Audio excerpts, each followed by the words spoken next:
Welcome to another video. It's doctor Sam again.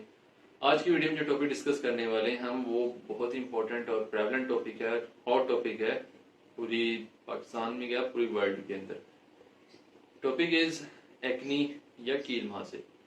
Acne अब discuss हम करेंगे, acne है क्या चीज़, ये होती क्यों है, इसकी वजूहत क्या हैं और इसका हम घर में हल किस तरह कर सकते हैं, इसका परमानेंट हल, या इसके हम किस तरह इससे निजात हासिल कर सकते हैं। शुरू करते हैं। सबसे पहले acne. Acne is basically a condition जिसमें आपके स्पेशियस ग्लैंड, जो ऑयल प्रोड्यूसिंग ग्लैंड्स ज्यादा ऑयल प्रोड्यूस करते हैं, जिसकी वजह से आपकी कील मुहासे या दाने आपके स्किन पे निकल आते हैं। ज्यादातर ये जवान लोगों में कॉमन है और हर दूसरे बंदे को एक्नी कभी ना कभी जिंदगी में होती लाजमी है। अब इसकी वजूहत कौन कौन सी हैं, इसमें सबसे पहले मेन फैक्टर है हार्मोन्स का। मोस्टली लोगों में हार्मोन जब प्यूबर्टी में दाखिल होते हैं या जवानी में दाखिल होते हैं तो आपके एंड्रोजन्स लेवल बढ़ता है, टेस्टोस्टेरोन लेवल बढ़ता है। इसकी वजह से आपके जो स्पेशियस ग्लैंड्स है, ऑयल प्रोड्यूसिंग ग्लैंड्स है, वो एक्टिवेट होते हैं और ज्यादा ऑयल प्रोड्यूस करने लग जाते हैं, जिसकी वजह से ये सारा खराबी पैदा होती है। उसके बाद एक और फैक्टर है एक्नी का, जेनेटिक्स। जेनेटिक्स में अब अगर आपके माँ या बाप दोनों को एक्नी हुई है जिंदगी में किसी भी लम्हे या किसी भी आपके स्टेज पे, तो 90% चांस है कि आपको भी एक्नी जिंदगी में होगी। अगर उन पेरेंट्स में से किसी एक को एक्नी हुई है तो 50% चांस है कि आपको भी एक्नी होगी लाइफ में किसी भी स्टेज पे। अब उसके बाद एक और फैक्टर है स्ट्रेस का। स्ट्रेस में हमने देखा कि जो पेपर दे रहे होते हैं बच्चे या एग्जाम्स के दौरान, उनकी जिनकी एक्नी हुई होती है उनकी एक्नी वर्स हो जाती है, और जिनकी नहीं भी होती उनकी प्रोड्यूस होने लग जाती है स्ट्रेस की वजह से। तो स्ट्रेस भी एक कॉज है या एक इसका रिस्क फैक्टर है। उसके बाद डाइट में आ जाता है कि क्योंकि ये ऑयल प्रोड्यूसिंग की वजह से आती है कि ज्यादा ऑयल प्रोड्यूस होता है, तो जो भी आप ऑयली चीजें खाते हैं उनसे ज्यादा ये वर्स हो जाती है। लेकिन डाइट का कोई स्पेशल रोल या स्पेशल कोई एक डाइट नहीं है कि जिसकी वजह से एक्नी हो या इसको रोकने से खत्म हो जाए।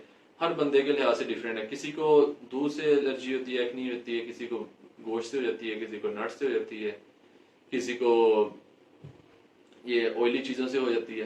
तो हर बंदे का एक डिफरेंट लेवल है। किसी को चॉकलेट से हो जाती है, तो किसी भी इंसान को किसी से हो सकती है। लेकिन जिसको भी किसी एक चीज से एक्नी होगी तो ऑयली चीजें तो उसको कम करनी पड़ेंगी, बाकी चीज भी जिससे उसको एक्नी हो रही है उसको वो अवॉइड करना चाहिए उसे। अब एक्नी ये तो होगी इसकी वजूहत। अब इस एक्नी है क्या चीज, ये होती क्यों है? तो एक्नी बेसिकली जैसे मैंने पहले बताया कि सेबेशियस ग्लैंड्स की एक्टिवेशन या उसके इरिटेशन की वजह से होती है। तो स्किन में मैंने आपको पिछली वीडियो में भी बताया था कि 3 लेयर्स हैं, एपिडर्मिस, डर्मिस और एपोडर्मिस। डर्मिस लेयर में दरमियान वाली जो लेयर है उसमें अंदर हेयर फॉलिकल्स, आपके बाल, sebaceous glands, oil producing glands और आपके उसके साथ टच रिसेप्टर्स वगैरह होते हैं। अब उसका लिंक मैं आपको डिस्क्रिप्शन में देता हूँ। अब होता क्या है कि आपकी जो स्पेशियस ग्लैंड्स हैं ये एक्टिवेट हो जाते हैं किसी भी वजह से, चाहे वो हार्मोनल मसला हो, जेनेटिक हो या स्ट्रेस हो या डाइट हो। किसी वजह से जब आपके स्पेशियस ग्लैंड एक्टिव होंगे तो ऑयल ज्यादा प्रोड्यूस करेंगे। अब नॉर्मल बंदे में स्पेशियस ग्लैंड का काम क्या होता है, आपका सीबम या ऑयल होता है, वो उसने नीचे से लेकर बालों की जड़ों में स्पेशियस ग्लैंड होते हैं, वहां से लेकर इसने ऊपर स्किन तक पहुंचाना है, जिससे स्किन भी ड्राई नहीं होती और आपके बाल भी ड्राई नहीं होते। तो नॉर्मल तो हो गया फंक्शन ये।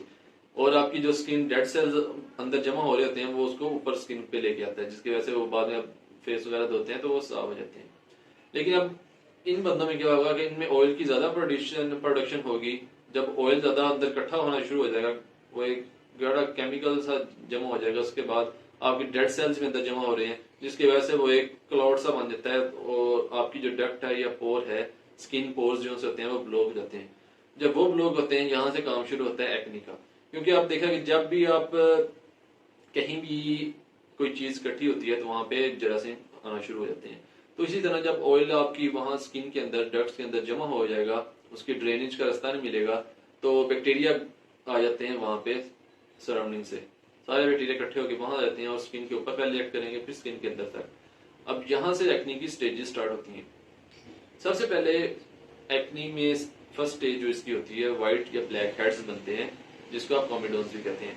ये व्हाइट या ब्लैक हेड्स है क्या कि आपकी जो बैक्टीरिया है वो इन्फेक्शन स्टार्ट कर देते हैं, बैक्टीरिया जब इन्फिल्ट्रेट करते हैं तो स्किन पे वाइट हेड्स या वो थोड़ी देर एयर को एक्सपोज करते हैं तो ब्लैक हेड्स बन जाते हैं या कॉमिडोन्स बन जाते हैं।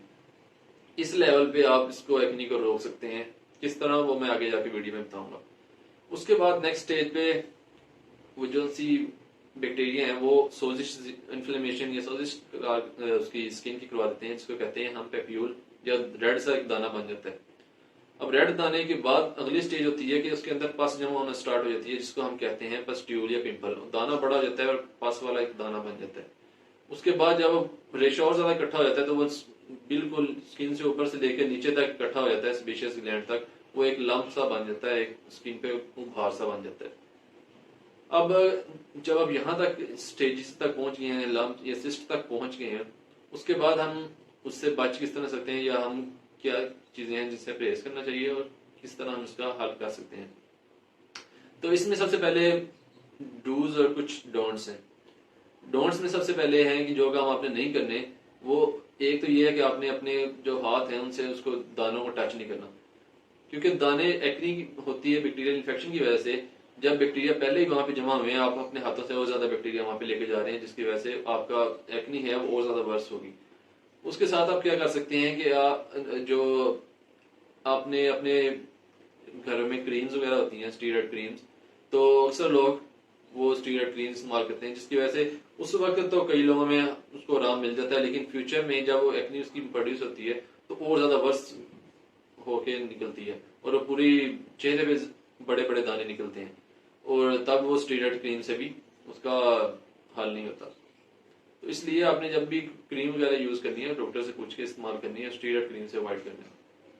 इसके बाद आपने जो दाने बने होते हैं उनको आपने उखाड़ना नहीं है। कई लोग उसको प्लग कर देते हैं, उखाड़ देते हैं, जिसकी वजह से क्या होता है कि आपके वो जो दाने हैं वो इन्फ्लेमेटरी पिगमेंटेशन बाद में उसका एक निशान बन जाता है या स्कार बन जाते हैं, जो कि आपके सारी जिंदगी के लिए वहां पे एक निशान बन जाता है। और ये तो हो गए डोंट्स। अब डोज हम के इसमें हम क्या कह सकते हैं। तो सबसे पहले जो आपने लाइफस्टाइल एडजस्टमेंट में जो आपकी चीजें एक्नी करवा रही हैं, वर्स करवा रही हैं, उनसे आपने अवॉइड करना है। Means you can not fight with hormones and genetics, so you have left with stress and other जो आपकी डाइटरी एडजस्टमेंट्स हैं। मीन्स आपने ऑयली चीजों से आपने अवॉइड करना है, ज्यादा ऑयली चीजें खाने नहीं खाने, फ्राइज या बर्गर्स, इस तरह की चीजें। उसके साथ आपने क्या करना है कि आपने अगर आप चॉकलेट, मिल्क, मीट, नट्स, किसी भी चीज से आपको एक्नी वर्स हो रही है या एक्नी प्रोड्यूस हो रही है तो आपने वो चीज अवॉइड करनी है। इसके बाद स्ट्रेस अगर आप लेने हैं, स्ट्रेस से अवॉइड करना है। इसके बाद आप क्रीम, एंटीबायोटिक क्रीम्स इस्तेमाल कर सकते हैं डर्मेटोलॉजिस्ट से पूछ के। एंटीबायोटिक क्रीम्स क्रीम भी मिल जाती हैं और खाने के लिए कैप्सूल भी मिल जाते हैं, गोलियां मिल जाती हैं। ये भी एक टेम्पररी हल है कि आपकी एक्नी है जो उस वक्त तो खत्म हो जाएगी, लेकिन बाद में दोबारा प्रोड्यूस हो जाएगी, तो इसका परमानेंट हल नहीं है ये। इसके अलावा घरों में एक जो देसी इलाज है कि आप एलोवेरा भी लगा सकते हैं घरों में जो मौजूद होता है। एलोवेरा से क्या होता है कि ये एक नेचुरल एंटीसेप्टिक है और एंटी इंफ्लेमेटरी है। अब इससे होगा क्या कि आपके जो बैक्टीरिया हैं वो भी कम होंगे और आपकी जो स्किन की सोजिश है, दाना बना हुआ है, वो भी उससे कम होगा। काफी हद तक आपको एलोवेरा रिलीफ देगा। उसके अलावा एक जो साबुन मिलते हैं, आप मेडिकेटेड कई साबुन से मुंह धो रहे हैं तो कोशिश करें कि आप ज्यादा जो उनसे मेडिकेटेड सोप्स हैं उनको अवॉइड करें और माइल्ड सोप से दिन में 1 या 2 बार हाथ मुंह धोएं।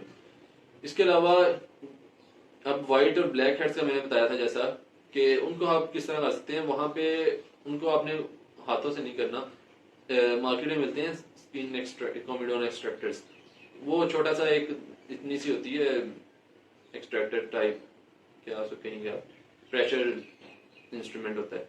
वो आप जहां भी उसको आपके ब्लैक या व्हाइट हेड्स हैं वहां पे आप प्रेशर डालेंगे तो वो ब्लैक या व्हाइट हेड जो सी बैक्टीरियल इन्फेक्शन के रेमिनेंट्स हैं वो बाहर निकल आएंगे, आपकी जो पोर है वो खुल जाएगा और आपकी एक्नी यहीं पे खत्म हो जाएगी, आगे तक नहीं जाएगी। ये क्योंकि बार बार प्रोड्यूस हो सकती है तो आपको बार बार आप निकालते नहीं और एक्नी आपकी वर्ष होने तक जहां बड़े बड़े दाने बन जाते हैं वहां तक पहुंचने से बच जाएगी। इसके बाद इसका जो एक परमानेंट हेल्थ है वो है आइसोट्रेटिनोइन। आइसोट्रेटिनोइन है कि ये विटामिन ए में का एक डेरिवेटिव है, विटामिन ए से एक माखूज है कि एक प्रोडक्ट है जिसकी से आपका जो एक्नी है 60 से 70% लोगों में ये परमानेंट उसका हल निकाल लेते हैं। मतलब एक बार ये इस्तेमाल कर लिया तो आपका परमानेंट दोबारा एक्नी 60 से 70% चांस है कि आपकी एक्नी दोबारा नहीं होगी। लेकिन ये एक महंगा प्रोसीजर है और ये इसमें आपके स्किन पे लगाने के लिए टॉपिकल भी मिलते हैं और खाने के लिए कैप्सूल भी मिलते हैं आइसोट्रेटिनोइन पे। लेकिन ये आपने खुद इस्तेमाल नहीं करना, क्योंकि इसमें होता ये है कि टेराटोजेनिक है, तो अगर आप खाएंगे, ये प्रेग्नेंट लेडीज खाती हैं जब, तो बच्चे पे असरात पैदा हो सकते हैं और बच्चे जो से हैं नॉर्मल हो सकते हैं। तो प्रेग्नेंट लेडीज ने अवॉइड करना है प्रेगनेंसी में। और अगर किसी ने इस्तेमाल भी करना है तो वो डर्मेटोलॉजिस्ट से, अपने फिजिशियन से पूछ के तब इस्तेमाल करना है। तो ये थी कुछ बातें कि जिससे आप अपनी एक्नी को घर में कंट्रोल कर सकते हैं, और अगर आपकी वर्स हो गई है तो आप किस तरह आपने किन किन चीज़ों से परहेज करके आपने आगे डॉक्टर के पास जाना है। होपफुली वीडियो आपको पसंद आई होगी। चैनल को सब्सक्राइब कर दीजिएगा। अपना घर वालों का बहुत ख्याल रखें। अगली वीडियो तक हमें इजाज़त दीजिए। अल्लाह हाफिज़।